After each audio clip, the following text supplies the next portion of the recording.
എല്ലാ പ്രേക്ഷകർക്കും ഇൻഫിനിറ്റി സ്റ്റോറീസിൻ്റെ പുതിയൊരു വീഡിയോയിലേക്ക് സ്വാഗതം. ജനുവരി 25 മുതൽ ഒരാഴ്ച കാലത്തെ വാരഫലം നിങ്ങൾക്കായിട്ട് ഈ വീഡിയോയിലൂടെ ഒന്ന് പങ്കുവെക്കുകയാണ്. ഇൻഫിനിറ്റി സ്റ്റോറീസിൻ്റെ ഈ വീഡിയോയിലൂടെ നിങ്ങൾക്ക് ഈ ഒരാഴ്ച കാലത്തെ ഗുണനേട്ടങ്ങളും അതുപോലെ ദോഷഫലങ്ങൾക്കുള്ള പരിഹാര മാർഗങ്ങളും നിങ്ങൾക്കായിട്ട് പങ്കുവെക്കുകയാണ്. ഈ വീഡിയോ നിങ്ങൾക്ക് ഒരുപാട് ഉപകാരപ്പെടും എന്ന കാര്യത്തിൽ യാതൊരു തർക്കവും വേണ്ട. എൻ്റെ പ്രിയ പ്രേക്ഷകരെ, വീഡിയോയിലേക്ക് കടക്കും മുമ്പ് എപ്പോഴും ഓർമ്മിപ്പിക്കാറുള്ളൊരു കാര്യം നിങ്ങളെ ഒന്ന് ഓർമ്മിപ്പിക്കുന്നു. നിങ്ങൾ ഇതുവരെ എൻ്റെ ചാനൽ സബ്സ്ക്രൈബ് ചെയ്തിട്ടില്ലെങ്കിൽ എൻ്റെ ചാനൽ ഒന്ന് സബ്സ്ക്രൈബ് ചെയ്യണേ. അതോടൊപ്പം തന്നെ എൻ്റെ പുതിയ വീഡിയോകൾ നിങ്ങൾക്ക് നോട്ടിഫിക്കേഷനായിട്ട് ലഭിക്കാൻ വേണ്ടിയിട്ട് ബെൽ ഐക്കൺ കൂടി ഒന്ന് പ്രസ് ചെയ്യണം. വീഡിയോ കണ്ടതിന് ശേഷം നിങ്ങളുടെ വിലയേറിയ അഭിപ്രായങ്ങൾ കമൻറ്റ് ബോക്സിൽ ഒന്ന് രേഖപ്പെടുത്തുന്നതിനും വീഡിയോ ലൈക്ക് ചെയ്യുന്നതിനും മറക്കാതെ ഇരിക്കുക. എൻ്റെ എല്ലാ പ്രേക്ഷകർക്കും ഇൻഫിനിറ്റി സ്റ്റോറീസിൻ്റെ ഈ പുതിയ വീഡിയോയിലേക്ക് സ്വാഗതം. നമുക്ക് മേടക്കൂറിൽ പിറന്ന അശ്വതി ഭരണി കാർത്തിക ഒന്നാം പാദത്തിൽ ജനിച്ച നക്ഷത്ര ജാതകരെ കുറിച്ച് നോക്കാം. പലവിധ ആപത്തുകളും ജീവിതത്തിൽ നിന്ന് വിട്ടൊഴിയാൻ പോകുന്ന ഒരാഴ്ച കാലം ഇന്ന് തുടങ്ങുകയാണ്. ഇന്നേ ദിവസം വാക്കുദോഷം മൂലം കലഹങ്ങൾക്കിടയുള്ളത് കൊണ്ട് വാക്കുകൾ ഉപയോഗിക്കുമ്പോൾ ശ്രദ്ധിക്കണം. ധനനേട്ടങ്ങൾക്കും സാധ്യതയുണ്ട്. തൊഴിൽ രംഗം ലാഭകരമാകും. വ്രണങ്ങൾ, അർശോരോഗം, വാദബന്ധിയായ വേദനകൾ ഇവയ്ക്ക് ശമനം കണ്ടു തുടങ്ങും. മനസ്സിന് ആഘാതമേൽക്കുന്ന ചില സംഭവങ്ങൾ ഈ ആഴ്ചയിൽ ഉണ്ടാകാൻ സാധ്യതയുണ്ട്. അതിനുശേഷം നല്ല നല്ല അനുഭവങ്ങൾ കൂടുതലായിട്ട് ഇവർക്ക് പ്രതീക്ഷിച്ചു തുടങ്ങാം. പൊതുപ്രവർത്തകർക്ക് സ്ഥാനക്കയറ്റം ഉണ്ടാകും. പ്രായോഗിക ബുദ്ധി കൊണ്ട് പല കാര്യങ്ങളും നേടിയെടുക്കാൻ സാധിക്കും. വിവാഹ ആലോചനയ്ക്കുള്ള തടസ്സങ്ങൾ നീങ്ങും. വിദ്യാഭ്യാസത്തിനുള്ള ക്ലേശങ്ങൾ മാറും. മക്കളെ കൊണ്ട് ഭാഗ്യ അനുഭവങ്ങൾ ഉണ്ടാകും. തൊഴിൽ സംബന്ധിച്ച തർക്കങ്ങൾ പരിഹരിക്കപ്പെടും. സുഹൃത്ത് സംഗമം ഉണ്ടാകും. ഭൂമി കൈമാറ്റം നടത്തുന്നതിന് നല്ല സമയമാണ്. സഹോദരങ്ങൾക്ക് അഭിവൃദ്ധി ഉണ്ടാകുമെങ്കിലും അവരുമായിട്ടുള്ള പ്രശ്നങ്ങൾ പരിഹരിക്കാൻ സാധിക്കും. സാങ്കേതിക വിദ്യാഭ്യാസം ചെയ്യുന്നവർ പ്രത്യേകം ശ്രദ്ധിക്കണം. ആയുധങ്ങൾ ഉപയോഗിക്കുമ്പോഴും ശ്രദ്ധിക്കുക. മേടക്കൂറിൽ പിറന്ന അശ്വതി ഭരണി കാർത്തിക ഒന്നാം പാദത്തിൽ ജനിച്ച നക്ഷത്ര ജാതകർ ദോഷപരിഹാരാർത്ഥം ഭഗവതി ക്ഷേത്രത്തിൽ കുരുതി പുഷ്പാഞ്ജലി കഴിപ്പിച്ച് പ്രാർത്ഥിക്കാൻ ഒന്ന് ശ്രദ്ധിക്കുക. ഇനി ഇടവക്കൂറിൽ പിറന്ന കാർത്തിക നക്ഷത്ര ജാതകർ 2, 3, 4 പാദങ്ങൾ, രോഹിണി മകയിലും 1, 2 പാദത്തിൽ ജനിച്ച നക്ഷത്ര ജാതകരെ കുറിച്ച് നോക്കാം. അധികാരസ്ഥാനങ്ങളിൽ ഇരിക്കുന്നവർക്ക് വീണ്ടും ഉയർച്ചയുടെ കാലങ്ങൾ വരികയാണ്. സഹപ്രവർത്തകരിൽ നിന്ന് സഹായ സഹകരണങ്ങൾ കൂടുതലായിട്ട് ലഭിക്കും. ആനുകൂല്യങ്ങൾക്ക് ലഭിക്കേണ്ട കാലതാമസങ്ങൾ മാറി ആനുകൂല്യങ്ങൾ പ്രതീക്ഷിക്കുന്ന സമയത്ത് കയ്യിൽ വരും. ഭാര്യാഭർത്തൃ കലഹങ്ങൾ വിട്ടൊഴിയും. നേതൃരോഗം, ഹൃദയബന്ധിയായ അസുഖങ്ങൾ, ഉദരവ്യാധി ഇവയ്ക്ക് ശമനം കണ്ടു തുടങ്ങും. ശസ്ത്രക്രിയകൾ കഴിവതും ഒഴിവാക്കണം. കാര്യതടസ്സങ്ങൾ ഒരു പരിധിവരെ മാറിക്കിട്ടും. മക്കളെ കൊണ്ട് ഗുണപരമായിട്ടുള്ള ഫലങ്ങൾ കൂടുതലായിട്ട് ലഭിക്കും. ധനപുഷ്ടിയും ഉണ്ടാകും. നല്ല കർമ്മങ്ങൾക്കായിട്ട് പണം ചിലവഴിക്കാൻ സാധിക്കും. പലവിധ ദുഃഖ അനുഭവങ്ങളും വിട്ടൊഴിയും. വഴിയാത്രയ്ക്കിടയിൽ തടസ്സങ്ങൾ നേരിടാൻ സാധ്യതയുണ്ട്.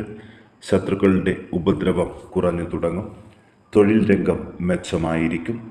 തൊഴിൽ രംഗത്ത് പണം കൂടുതൽ ചിലവഴിക്കേണ്ടതായിട്ട് വരും. വിദ്യാഭ്യാസത്തിനുള്ള തടസ്സങ്ങൾ മാറിക്കിട്ടും. ഉദ്യോഗാർത്ഥികൾക്ക് വിദേശത്ത് ജോലിക്കായി ശ്രമിക്കാനും നല്ല സമയമാണ്. ദോഷപരിഹാരാർത്ഥം വിഷ്ണു ക്ഷേത്രത്തിൽ ഭാഗ്യസൂക്തം പുഷ്പാഞ്ജലി കഴിപ്പിച്ച് പ്രാർത്ഥിക്കാൻ ഒന്ന് ശ്രദ്ധിക്കുക. ഇനി മിഥുനക്കൂറിൽ പിറന്ന മകയിരം 3, 4 പാദങ്ങൾ, തിരുവാതിര പുണർദം 1, 2, 3 പാദത്തിൽ ജനിച്ച നക്ഷത്ര ജാതകരെ കുറിച്ച് നോക്കാം. ബന്ധുജനങ്ങളുടെ വിരോധം കുറഞ്ഞു തുടങ്ങും. സേവന പ്രവർത്തനങ്ങൾക്ക് മറ്റും ഉള്ള തടസ്സങ്ങൾ നീങ്ങിവരും. വീട്ടിൽ സ്വസ്ഥത വർദ്ധിക്കും. ഭാഗ്യ അനുഭവങ്ങൾ കൂടുതലായിട്ട് ഉണ്ടാകും. അച്ഛനോ തത്തുല്യവരായവർക്കോ രോഗാരിഷ്ഠിതകൾ ഉണ്ടാകും. ബുദ്ധി സാമർഥ്യം പ്രകടമാക്കാൻ പറ്റും. പൊതുവെ കലഹ സ്വഭാവമായിരിക്കും ഇവർക്ക്. ആഭരണങ്ങളും മറ്റ് അലങ്കാര വസ്തുക്കളും വാങ്ങാൻ കഴിയും. ഉദരവ്യാധിക്ക് പ്രത്യേകം ചികിത്സ വേണം. കൂടുതൽ കാൽനട യാത്ര വേണ്ടിവരും. പുതിയ സംരംഭങ്ങൾ തുടങ്ങാൻ നല്ല സമയമാണ്. ചഞ്ചല മനസ്കരായിരിക്കുക. ഒന്നിലും ഉറച്ച തീരുമാനം എടുക്കാൻ പറ്റുന്നില്ലെങ്കിൽ പ്രത്യേകം ശ്രദ്ധിക്കുക.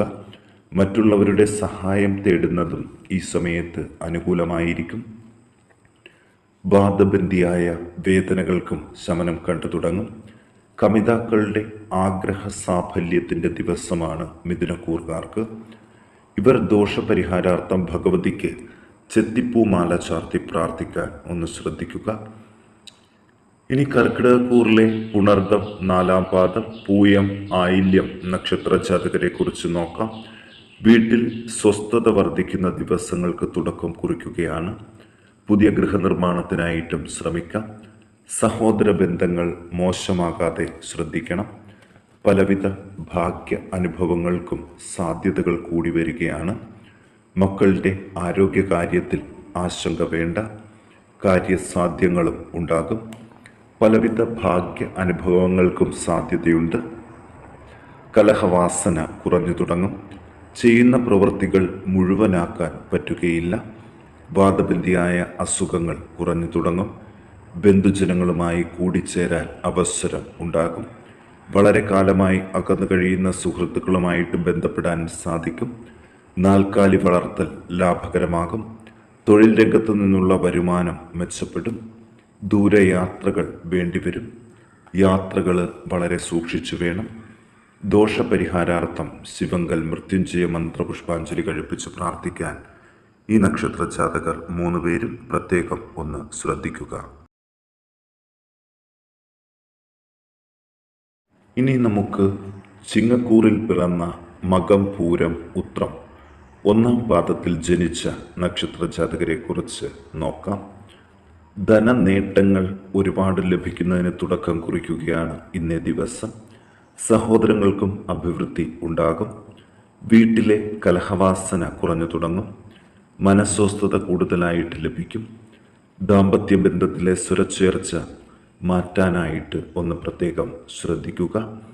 മനോദുഃഖങ്ങൾ കുറഞ്ഞു തുടങ്ങും. തൊഴിലുമായിട്ട് ബന്ധപ്പെട്ട് ദൂരയാത്രകളൊക്കെ വേണ്ടിവരും. അലച്ചിലും ബുദ്ധിമുട്ടുകളും ഈ സമയത്ത് കുറവായിരിക്കും.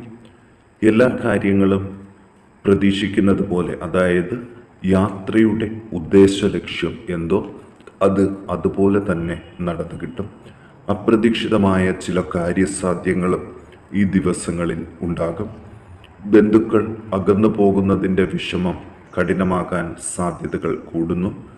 വാതരോഗങ്ങൾ, പ്രമേഹങ്ങൾ ഇവ ശ്രദ്ധിക്കേണ്ട കാലഘട്ടം കൂടിയാണ്. മക്കൾക്ക് സുഖ അനുഭവങ്ങളും വിദേശയാത്ര യോഗവും ഈ ദിവസത്തിൽ തന്നെ അതിനുള്ള ആദ്യ തുടക്കം കണ്ടു തുടങ്ങും. സ്ഥാനക്കയറ്റങ്ങൾ ലഭിക്കാൻ സാധ്യതയുണ്ട്. വിവാഹം തുടങ്ങിയ മംഗളകർമ്മങ്ങൾക്കുള്ള തടസ്സങ്ങൾ നീങ്ങി പ്രതീക്ഷിക്കുന്ന സമയത്ത് ഇത് ശരിയാകും. ഇതിന് ആവശ്യമായ ബാങ്ക് ലോൺ തുടങ്ങി വെക്കാനും നല്ല സമയമാണ്. ലോൺ ലഭ്യമാകുന്നതിന് യാതൊരു കാലതാമസവും ഉണ്ടാകില്ല. കർമ്മമണ്ഡലം അത്ര മെച്ചപ്പെട്ടൊരു കാലമല്ല. തൊഴിൽ സ്ഥലത്ത് കലഹം, അഗ്നിബാധ ഇവ പ്രതീക്ഷിക്കണം. ഗൃഹ ഉപകരണങ്ങൾ കേടുപറ്റാനും സാധ്യതകൾ കൂടുതൽ. ഇവർ ദോഷപരിഹാരാർത്ഥം ഭഗവതിക്ക് ഭാഗ്യസൂക്തം പുഷ്പാഞ്ജലി കഴിപ്പിച്ച് പ്രാർത്ഥിക്കുക. ഇനി കന്നിക്കൂറിലെ ഉത്രം നക്ഷത്ര ജാതകർ 2, 3, 4 പാദങ്ങൾ, അത്തം, ചിത്തിര 1, 2 പാദത്തിൽ ജനിച്ച നക്ഷത്ര ജാതകരെ കുറിച്ച് നോക്കാം. ധനാഗമങ്ങൾ ഉണ്ടാകും. തിരികെ കിട്ടാനുള്ള പണം ലഭിക്കും. സഹോദരങ്ങൾക്ക് അഭിവൃദ്ധി ഉണ്ടാകും. മക്കളെ കൊണ്ടുള്ള ആദിയും കുറഞ്ഞു തുടങ്ങും. കുറേയൊക്കെ കാര്യസാധ്യങ്ങൾ ഉണ്ടാകും. തർക്ക വിഷയങ്ങളിൽ വിജയം വരിക്കും. ആദരവും അംഗീകാരവും ലഭിക്കും. വലിയ ദുഃഖ അനുഭവങ്ങൾക്കും ഇടയുണ്ട്. കൂടുതൽ യാത്രകൾ വേണ്ടിവരും. ബന്ധുജനങ്ങൾക്ക് അഭിവൃദ്ധി ഉണ്ടാകും. സുഖ അനുഭവങ്ങൾക്കുള്ള തടസ്സങ്ങൾ നീങ്ങും. അവിചാരിതമായ ധനം വന്നു ചേരും. തലവേദന, ചെവിവേദന, കാല്, പാദങ്ങൾ വിണ്ടുകീറുക ഇവയ്ക്ക് സാധ്യതകൾ കൂടുതലാണ്. ശരീരക്ഷീണവും കണ്ണുകൾക്ക് കാഴ്ചക്കുറവും ഉണ്ടാകും. തൊഴിൽ രംഗം മെച്ചപ്പെടും. തൊഴിൽ രംഗത്തു നിന്നുള്ള വരുമാനം വർദ്ധിക്കും. ഇവർ ദോഷപരിഹാരാർത്ഥം സർപ്പ ആരാധനാ കേന്ദ്രത്തിൽ മഞ്ഞൾ പൊടി ചാർത്തി സർപ്പസൂക്തം പുഷ്പാഞ്ജലി കഴിപ്പിച്ച് പ്രാർത്ഥിക്കാൻ ഒന്ന് ശ്രദ്ധിക്കുക.